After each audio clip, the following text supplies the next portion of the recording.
Hi everybody.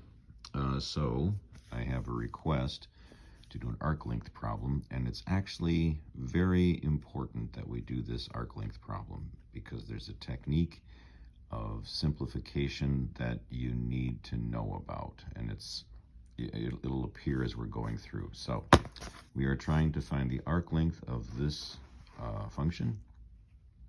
It has basically this shape, and we're going from 0.4 to 4.9. So the problem says find the arc length of that from 0.4 to 4.9. Now,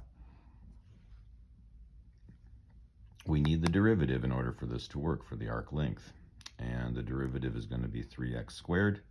And then I take the x up into the numerator. I bring the negative down. I subtract by 1, and so now I have negative 1/12 x squared. So this is actually our derivative. We're going to go from 0.4 to 4.9, the square root of 1 plus the derivative squared dx. Now we're going to step over here to do some work. So first of all, we have it squared. So it's 1 plus 3x squared minus 12x minus 1 over 12x squared times the quantity 3x squared minus 1 over 12x squared. If you FOIL this out, 3x squared is 9x to the fourth. If you take 3x squared times your negative 1/12 x squared, the x squareds cancel, so you have 3/12. You do this one, you also have 3/12. You do these two, you get plus 1 over 144 x to the fourth. Now, combining 3 over 12 and 3 over 12, you get negative 6 over 12. I'm going to convert the 1 into 12 over 12 so I can combine these two, and I'm left with 9x to the fourth plus 6/12 plus 1 over 144 x to the fourth. Believe it or not, this is a perfect square trinomial, and it will factor to 3x squared plus 1 over 12x squared times 3x squared plus 1 over 12x squared. My advice is FOIL that out and check. So the 3x squared times the 3x squared is 9x to the fourth. The 3x squared times the positive 1/12 x squared would give you 3 over 12. These two would also give you 3 over 12, and they would sum to 6 over 12.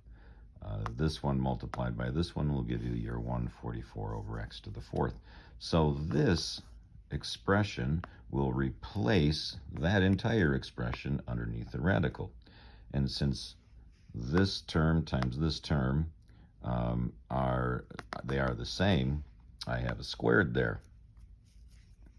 Because they are squared and I'm taking a square root, yay, I have just what's left underneath the radical to the first power. So now I take the antiderivative. I'm going to have x cubed 1 over 12x squared. Well, let's travel over here. I have 1 over 12x to the negative 2 because I brought the x squared up. I'm going to add 1 and divide by what I got to. So I have negative 1 over 12 x, and the x is in the denominator because I moved it back down. So I now have 1 over 12x evaluated from 0.4 to 4.9, and I'm going to, I didn't know how much time I would have on the video, so I have enough time to write in my next bit, so bear with me. So I'm going to have 4.9 to the third power minus 1/12, and then the denominator times 4.9, and that will be minus 0.4 raised to the third power minus 1 over 12 times 0.4. And I'll put ...